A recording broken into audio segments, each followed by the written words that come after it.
The Packers hope for an early Christmas gift and a big win at home versus a struggling Saints team. Can the Packers win this game and lock up a playoff berth? We're betting on it. Yeah, I've been wanting this shit forever. I've been in the field with whatever they throw at me. Brush it off, pick myself up, moving on to the better. Okay. Hey. Yeah. Ain't no errors, baby, it's a new era. I wake up early feeling rich like I'm cash. All right, everybody. Thank you, and welcome back to another episode of Soundsgouda. My name is Jordan Olson, and my co-host and best friend over here is Rob Ralph. We just want to thank all of our new and returning listeners. As always, we're excited to be talking Packers football with you. We got a big game coming up here against the Saints with a lot on the line for the Packers. But yeah, before we jump into that, we've got new episodes every Wednesday and Saturday on YouTube, Spotify, and Apple Podcasts. So Rob and I are recording this shortly after the Seahawks game, and early line for the Packers in this game is minus 13.5. So the Packers are heavy favorites at home against the 5-9 New Orleans Saints.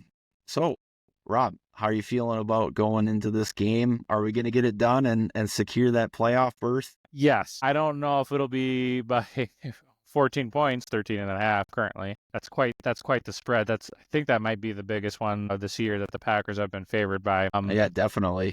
For sure. Yeah. I mean, you start messing around like the Packers did in the second half and the third and halfway through the fourth quarter, with like the Seahawks, with this team like the Saints. And literally 1-2 point conversion away from the Saints were from almost beating a really, really, really good, talented Washington Commander team. So Spencer Rattler came in. He was pretty efficient. They did lose Alvin Kamara to injury. I don't know if we have an update as far as that one goes, but if anyone remembers from playing the Saints from previous, I'm sure Alvin Kamara gives you all a little bit of some nightmares as it does for me.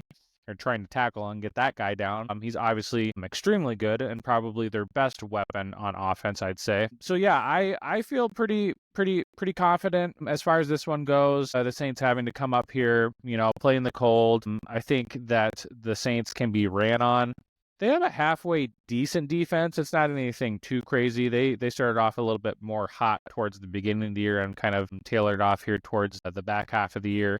They did end up trading away Marshawn Lattimore. He was injured almost all the time anyway. Kind of reminds me of another person on the Packers not named Jair Alexander, cough, cough, hint, hint, wink, wink. But you're able to move the ball on the Saints. And I think the Commanders showed that again today too. Although, speaking of that, the Commanders did get up big, and then they started playing around with their food. I don't know why I keep saying that, but please politely ignore me.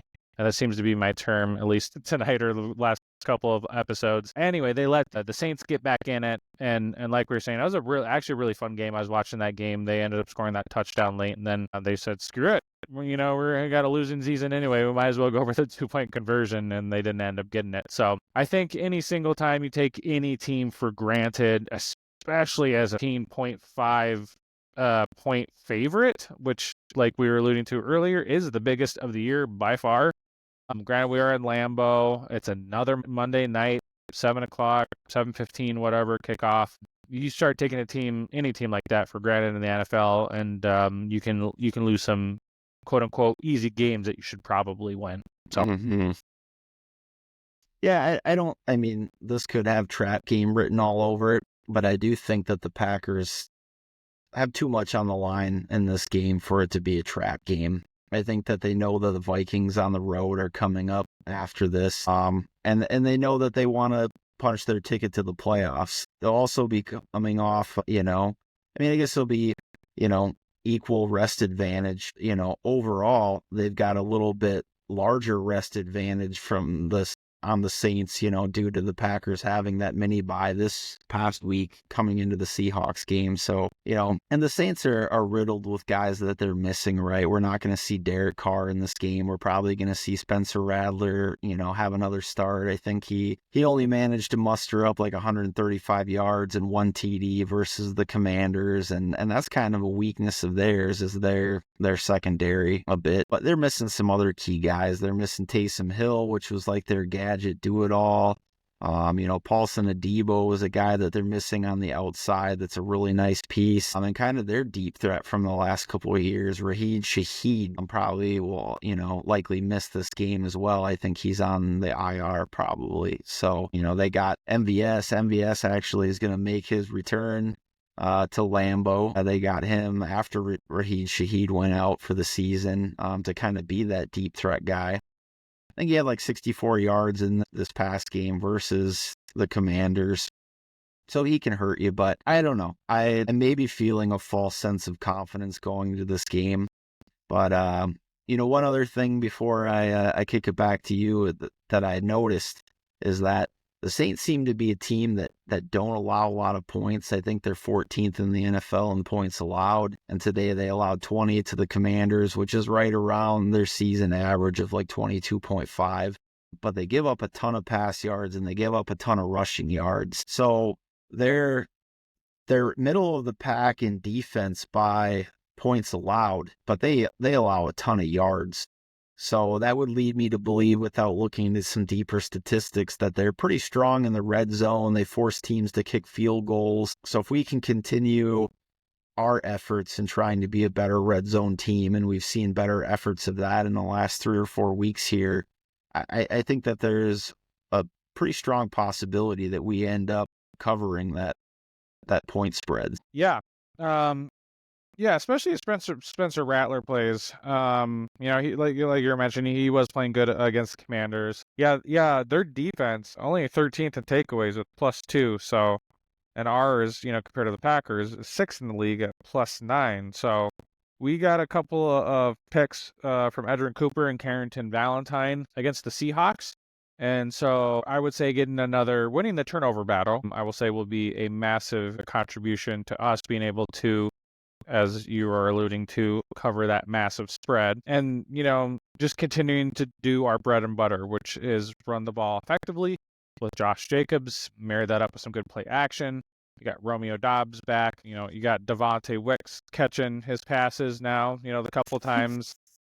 His back again. Dontavian Wicks catching his passes. I'm going to edit that out. Dontavian Wicks catching his passes. Now, Christian Watson with going off on a crazy stat, right, with 350 yards the last, how many ever games? 3 games, I believe it is, which is crazy. Over his last 10 receptions, right? So. Yeah. So, and then, Adrian Cooper being back, obviously, like, it has been the whole year, and I'm sure the Saints are going to see it as well. Over the middle, and is the weakness in our defense, especially with Keyshawn Nixon back over there. I thought there's some ticky-tacky calls specifically on him, but he really didn't have his best game. And like Jordan and I have said on some previous pods, we think that he's a better boundary corner that he is in line or in the slot. And that's tough for a lot of different people trying to be that nickel cornerback, because you can get matched up on a lot of different types of receivers or halfbacks or whatever it might be. So, we two can do things there, Rob. Yeah. Really quick. One, who would have thought at the beginning of the season that we would have been saying that Keyshawn Nixon would be a better boundary corner than the slot? I don't think anybody predicted that. No. But second point is, who from the Saints is going to beat us over the middle? Because they don't have many dudes. Like, I don't know. Name a guy who's going to dice us up. Foster Moreau? I mean, he made the touchdown to tie it. Yeah. Is he a tight end that can run over the middle? Yes, for sure. Are you implying that Rob Ralph could get open over the middle against the Packers secondary? Dude, Rob Ralph could make a move or two. It might surprise people. 6'2", 210 bruiser. We say that, we're joking around, and they probably will have a whole supporting cast of, who's a guy that they added this season? Cedric Wilson, he's going to be in the slot for them. I guess there's an opportunity that, I'm just going to assume that Bullard's not going to be back. I feel like his injuries I don't think so. Substantial enough to sideline him until close to playoff time. I guess I'd be hopeful to have him back maybe for that Bears game. I guess we'll see how he progresses, but more Keyshawn Nixon in the slot does create opportunities for guys like Cedric Wilson and Foster Moreau over the middle. However, we did get Edrin Cooper back, and if Cooper's on Foster Moreau, I like those odds a whole lot better. Yeah.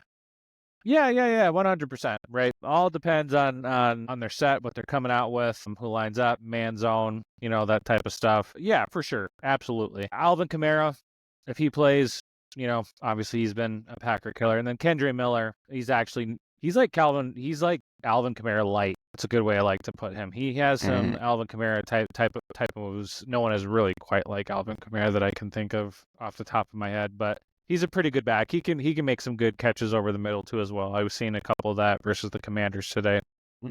Yeah, I mean, I really think you stop Alvin Kamara, and we've had a pretty good success of stopping running backs this year. I think we win this game if we stop Alvin Kamara.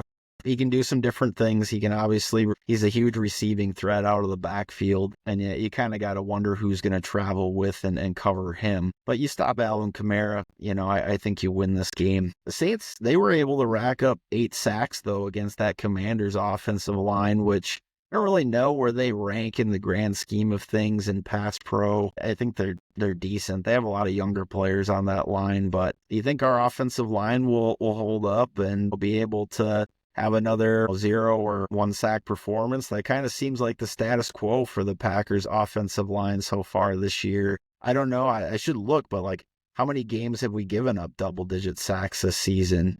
That'd be cool. Not That'd be many. a good. Yeah. That'd be a good stat to know for sure. I'd like to. We're up there as far as pass protection offensive line goes. Top 3, I think. Yeah. Yep. I think we got killed a little bit against the Lions. They blitzed the absolute hell out of us in that game though too as well. So, but yeah, absolutely. If we can only give up a sack or 2, or obviously 0, that'd be massive to us keeping Jordan Love upright. But you know what I think actually helps kind of tee or set that off is running the football good, running the ball effectively, staying ahead of the sticks. I feel like that kind of dictates the play. If you can actually get some push, you can get your and we're not really known as a bruising Philadelphia Eagles, I think, or or even the Detroit Lions, a running offensive line, even though they're all they're both pretty good in pass protection as well. I don't know if they're as good as the Packers, but statistically, if you can effectively run the ball, I think it sets us up for better success, as long as they're not bringing the house like the Lions were on a lot of that first half against us a few weeks ago. Yeah, I mean, I'm fact checking that right now, and we still only gave up the 1 sack in that game. They did pressure us heavily, especially in that first quarter while we were trying to figure shit out and trying to, they forced Jordan Love to throw the ball, quickly and not complete many passes early on. But we still only gave up 1 sack to that Lions team in that last game, that last matchup we had with them. I mean, we're playing kind of a B list of Lions defensive linemen at that point in time. It didn't look that in the first quarter, but no. Well, yeah, so that's good to know. Felt like we gave up 15 sacks in that game, to be honest, but my perception is obviously a little bit off. But anyways, yes, keeping Jordan Love upright, running the ball effectively against the Saints team, their defensive line that can get after it. I saw Chase Young show up today, and I was like, whoa, there he is for once. So yeah, absolutely. I think that'll help with getting the Packers to get a victory. Yeah, a couple other keys, and then we'll get on to some score predictions and get you onto this, exciting matchup coming up. Exciting for Packers fans, hopefully, to be able to clinch and achieve our, get a little closer to some of our season goals. But, I think this is a big opportunity for Jordan Love to showcase his ability on Monday Night Football. I do think that there will be a heavy dose of Josh Jacobs again.